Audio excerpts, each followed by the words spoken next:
Now our last section before we get into the really nitty-gritty stuff is actually probably one of my favorite topics, just because it's just numbers. Really, it is just so much numbers, and it's just, I don't know, they're fun. Talking about solving kind of the exponential functions, or basically exponential equations. So yeah, exponential expressions can be really written in a whole bunch of different ways. It's often very useful to rewrite exponential expressions using different bases than the one that's actually given. So for example, if we want to rewrite 27 using base 3, in other words, we're just going to say 27 is 3 to the power of what? Well, 3 to the power of 1 is 3, 3 to the power of 2 is 9. Oh, that's this one. 9 is 3 to the power of 2, 3 squared. 3 to the power of 3 is 27. So we're done 2 questions right away. Fantastic. Does it stay this easy? No. 243 to the power of 1/3. So we have to try and see, okay, 243 to the power of 1/3. Well, we know that's going to have to be 3 to the power of something, because I'm not going to say it's going to be 3 to the power of something if it's not going to be able to be written as 3 to the power of something. See, if 3 to the power of 3 is 27, 3 to the power of 4 is 81, and 3 to the power of 5 is 243. So I'm just kind of going up the calculations. 3 to the power of 5 is at 243, but then that's being raised to the power of 1/3. So if we use our exponent laws, an exponent with an exponent means that we're going to multiply those exponents. Just like last year when I say that we're kind of redoing some of our stuff when we did radicals, well, we're just kind of reiterating, rehashing some of the stuff that we had done back in grade 10, back in grade 9, and a little bit in pre-calc 20. You multiply those exponents, you get 3 to the power of 5/3. That's all that there is to it. Of course, when we get into more complex stuff, it's going to look a little more complex. At the same time, let's just take it one step at a time. We know that 27 is already 3 squared, or 3 cubed, sorry. 3 cubed to the power of 1/3. And that's being multiplied by the cube root of 81 squared. Well, we automatically know that the notch goes in denominator. So that'd be to the power of 2/3. So the last thing we need to find out is 81 is 3 to the power of what? Well, it's 3 to the power of 4. Every single one of these numbers can be rewritten as a base 3, where the big number is a 3. Now, if we continue on, we can simplify a little bit more. 3 multiplied by 1/3, which would just be 3 to the power of 1. Now we're going to multiply it by 3 to the power of, okay, 3 to the power of 4 to the power of 2/3. Those exponents we're also going to multiply. So 4 over 1 times 2 over 3 becomes 8 over 3.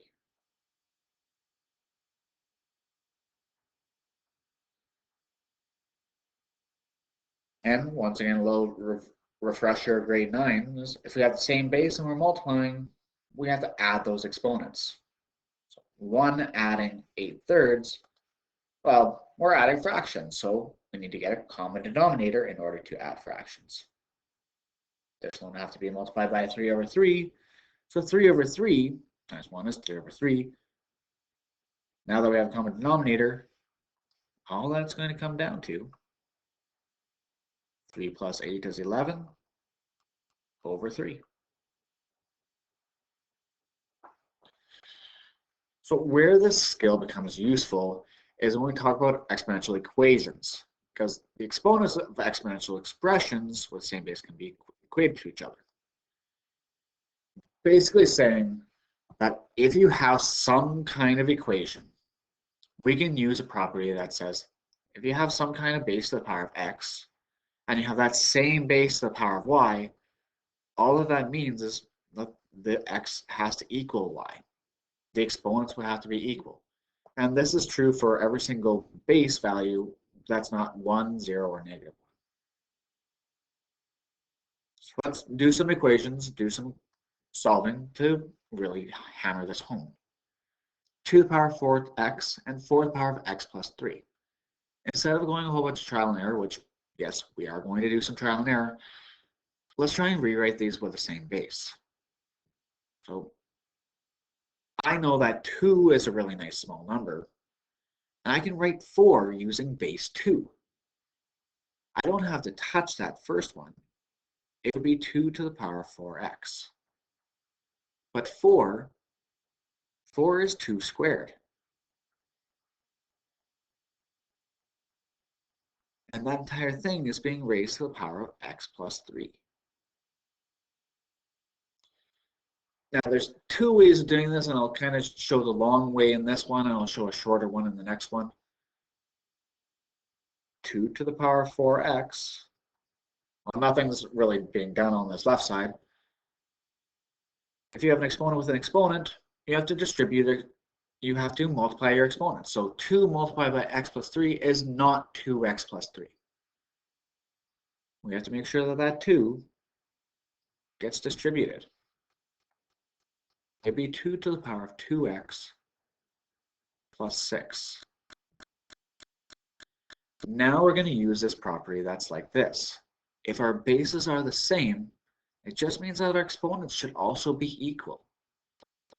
So saying 4x should be whatever 2x plus 6 is. And then we just use our manipulating equations. Let's subtract the 2x over, giving us 2x equaling 6, dividing by 2 to get the x by itself, and x equals 3. Of course, we can go back and check. 4 times 3 is 12. And 2 to the power of 12 is 4,096. If you do the exact same thing here, 3 plus 3 is 6. 4 to the power of 6 is also 4,096. If you don't believe me, absolutely check your calculator, but do trust me. I do have my calculator out for this one. All right, this is what I'm going to show you a little bit. I'm going to show you kind of how to skip a step. 9 to the power of 4x and 27 to the power of x minus 1. Well, we have to try and get them to the same base. It is possible to write 27 using actually a fractional exponent. It should be probably, I'm going to bet 3 over 2. But that's not very nice. We want to kind of use a number that really works. And a number that actually does really work is 3. 9 is 3 squared. So this entire 9 is being raised to the power of 4x. So 3 squared is the 9 to the power of 4x. 27 is also 3 to the power of something. But 27 is 3 to the power of 3. 27 is being raised to the power of x minus 1. So this is a nice kind of way of working through this. It also does make you have to use a little bit more of your brain. Long story short, I usually do typically stick with 2, 3, 5, 7. Just kind of those are the numbers that really work out really nice. Usually don't go any further than that. But I did want to show you a shortcut.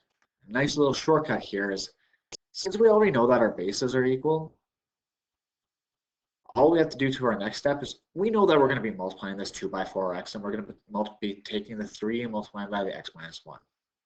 So in order to save us a little bit of room and save us a little bit of work, all we're just going to do is say 8x, which is 2 times 4x, equals 3x minus 3 right away. And we're set. We don't have to do anything extra. We know that the bases are equal, so we're good to go. Subtract the 3x. 5x equals negative 3. Solve for the x by dividing by 5. And x would be negative 3/5.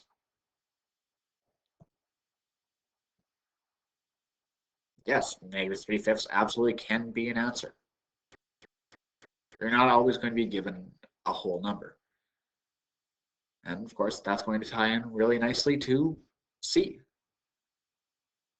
1/3 as a base and 3 as a base. We want to try and get them to be the same.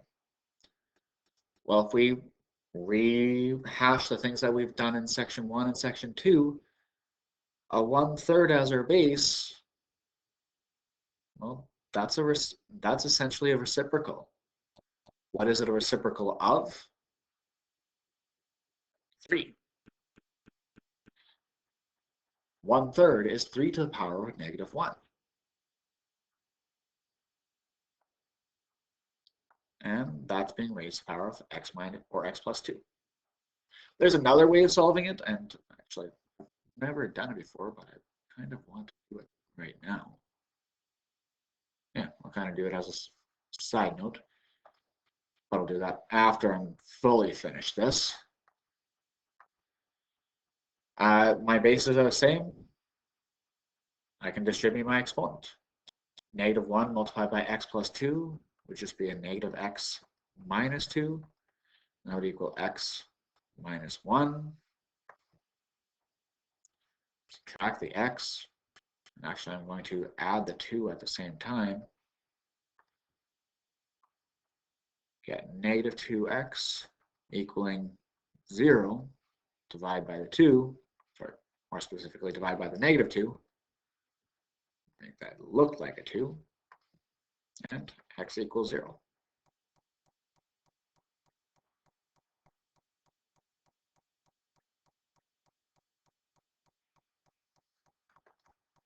And of course, realizing that as things are going on, I definitely wrote things down wrong. That should be an x minus 1.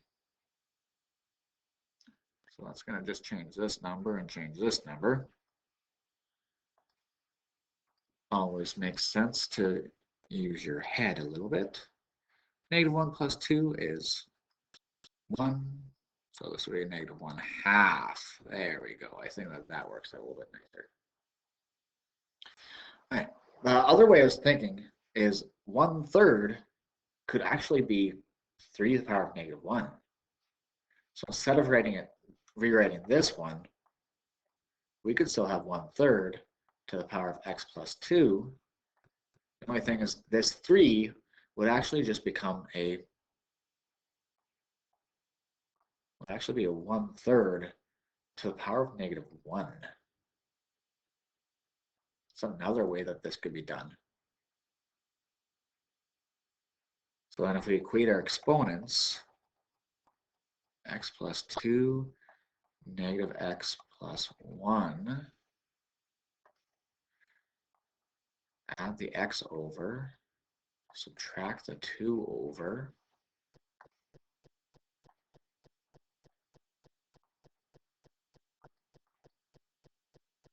and yeah, our answer still comes out the same.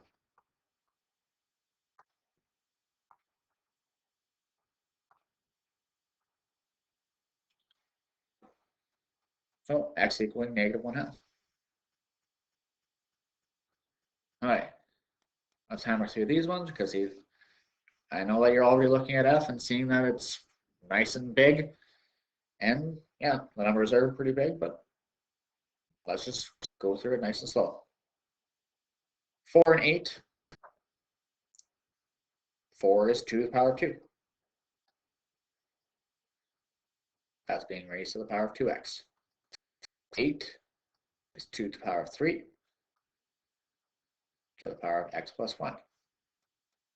So let's work with the exponents. 2 times 2x is 4x, and this would be a 3x plus 3. Subtract the 3x.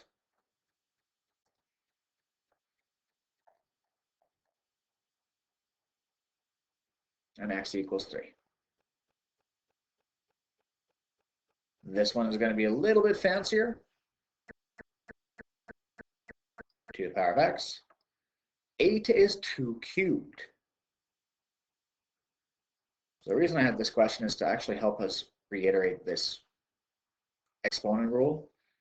The notch will go into the denominator.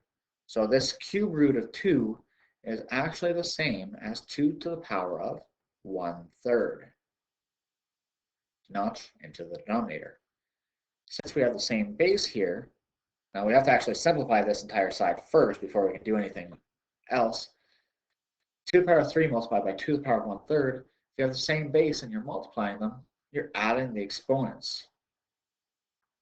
So we're not doing anything on the left side, but on the right side, we'd just be adding 3 and 1/3, which actually just becomes 3 and 1/3. And now this is actually super simple. Our denominators, or sorry, not our bases are already the same.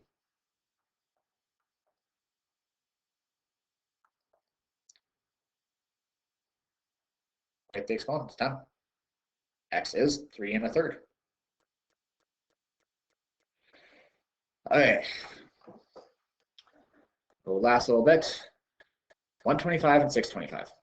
Well, might not be the easiest to see, but I know through lots of experience, 125 and 625 can be written with base 5.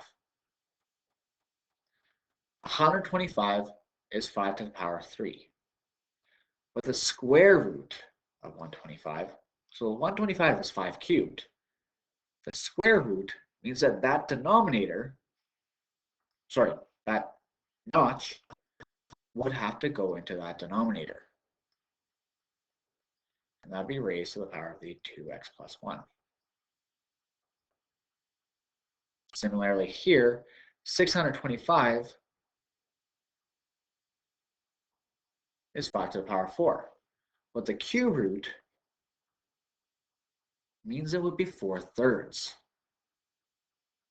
And now if we just keep on going, our bases are all the same, so I'm just going to distribute my 3 halves onto my 2x plus 1.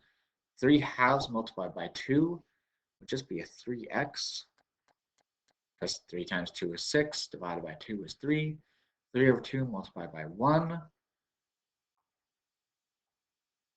So 3 over 2. Get 4/3. All right, not the nicest. Because in order for us to actually move this 3 over 2 over, we need a common denominator. So I'm going to get a common denominator of 6.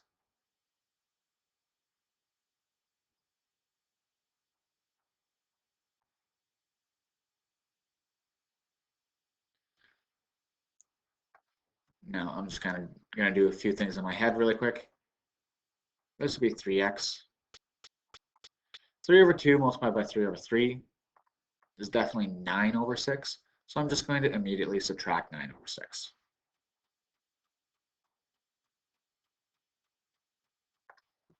Knowing that 4 times 2 is 8, subtract over 6, subtracting 9 over 6, we'll be at -1 over 6. And finally, dividing by 3. So you divide by 3 means it's multiplying by 1/3. Yeah, this one comes out super fun. -1/18. Wow, that's a fun one. But that's why I also assign some textbook work to make sure that you guys get good. Alrighty. Backside, last little bit in this mini unit. Now, this getting the bases and all that, it becomes really more difficult if you're not able to actually find similar bases. So what it comes down to is a systematic trial and error. So trial and error really becomes one of your friends. So if we want to solve this equation, what we're going to do is we're going to try and round to the nearest hundredth. So there's a few different ways that this can go. What I recommend is leave your smaller number as it is. Or sorry, more specifically, the number that's closer to 1. Usually, that's the number that you want to work with. So this side is still going to be 5 to the power of 2x minus 1. So what we need to do is we need to try and change this 7. 7 will equal 5 to the power of something. And we're going to try and find out what that something is. Now, I'm just going to write a little bit of notes. 5 to the power of 1 is 5. 5 to the power of 2 is 25. So obviously, this exponent is going to have to be somewhere between 1 and 2. Obviously, it's going to have to be way closer to 1 because we have to try and get to close. We have to get to close to 7. So if we go 5 to the power of 1.1, what do we get? Now, get my trusty rusty calculator out. We'll actually turn on. 5 to the power of 1.1 is only 5.87. Not close enough. Not even nearly close to 5 or close to 7. What about 5 to the power of 1.2? Now that's pretty close. 6.89. Now if you look at it, obviously, if you type in 5 to the power of 1.3, 5 to the power of 1.3, we get to 8.1, which is already over. So let's try and go to hundredths. 5 to the power of 1.2. And let's go 2. And 2. 5 to the power of 1.22. 7.12. So why don't we try 5 to the power of 1.21? See if we can get closer. Yeah, that's probably as close as we're going to get, unless we start going to even further down. But 7.01 is definitely close enough to 7. So meaning, instead of writing this 7, we're going to write 5 to the power of 1.21. And that entire thing is to the power of x.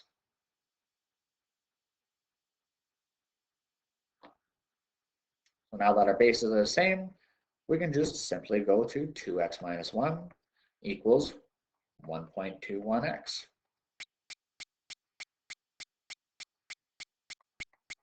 Subtracting 1.21x, subtract 1.21x, because I want to get my x's to one side, and I'm actually going to add the 1 over to the other side right away. We get 0.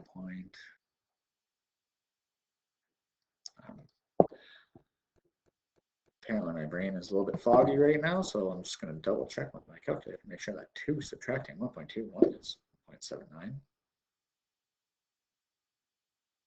Yep. That would equal 1, and divide by the 0.79. Make that even look like a 0.79.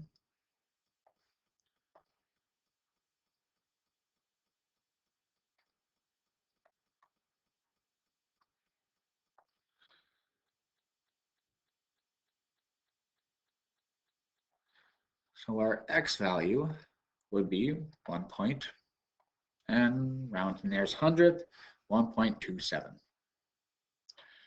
Definitely not nice to really work with. So we kind of just gotta do this trial and error. Of course, in our next unit, when we actually do proper logarithms, I'm going to be showing you a faster way well, actually, a guaranteed true and tried true method that will always solve for this x. And you're going to, instead of doing trial and error.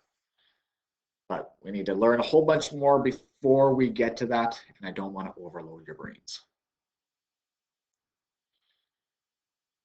All right, an example.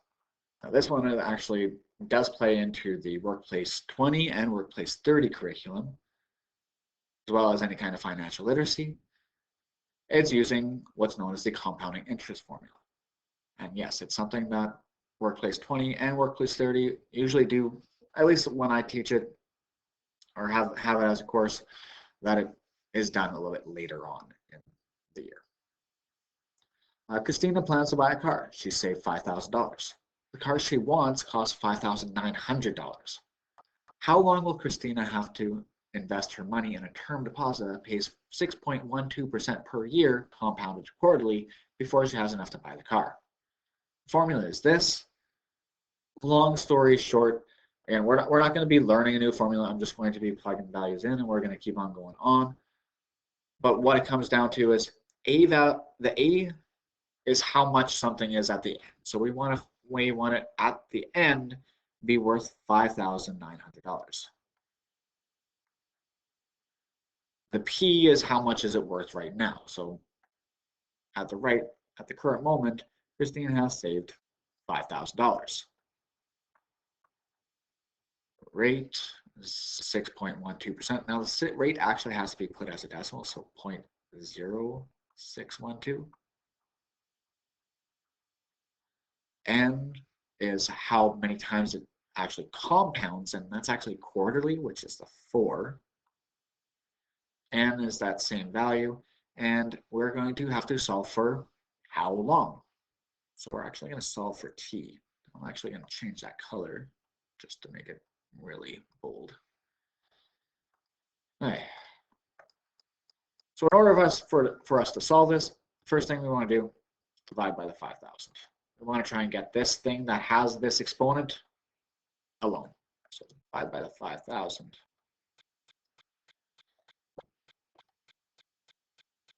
$5,900 divided by 5 grand is a 1.18.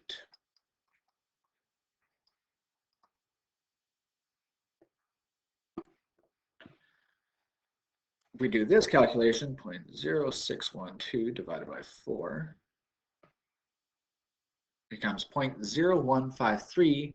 But adding the 1 means it's 1.0153.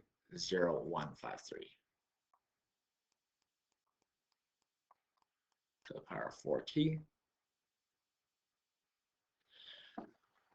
So we need to try and make these have the same basis. Now, of course, just a little note, 1.18 to the power of 1. So what I do recommend is kind of rewriting the number that's closer to 1, or try and keep the number that's closer to 1. So meaning 1.18 equals 1.0153 to the power of what? We don't know what. And we do have to do a little bit of trial and error. 0.153. Now let's go a little bit on the higher side. 1.0153. Let's go to the power of 10. Okay, that's not bad. We actually get relatively close, 1.16. But we can do better. 1.0153 to the power of, let's try 12. Okay, 12 is too high. 0.153 to the power of 12. That looked like a 2.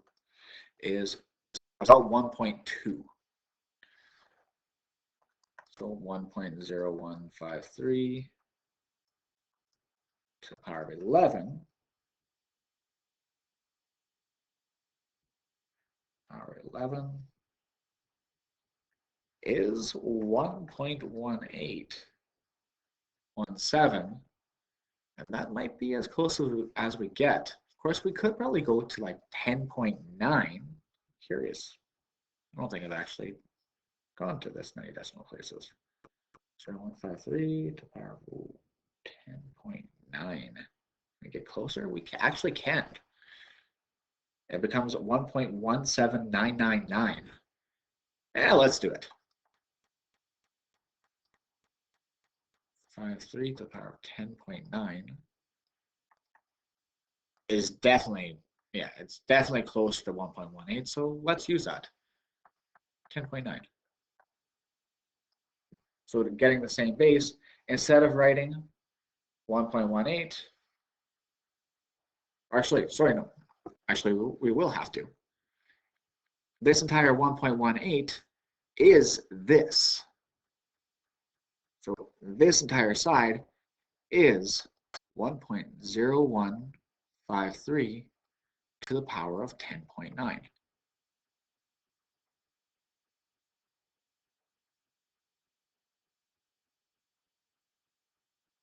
4t.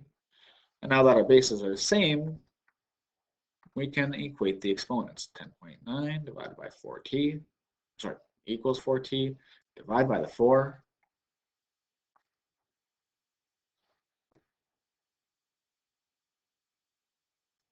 So 10.9 divided by 4. T would be 2.725. And actually, in this case, if you have taken workplace 20, kind of works. If you know what the formula means, it also works. But long story short, if you compound quarterly, it means that you can only be in multiples of quarters. So 0.25, 0.5, 0.75, and 0.00. Means that essentially this number actually does have to be rounded up to fit to the closest one, because it's not going to happen. Something can't happen at 2.725 years. It has to happen at the next quarter.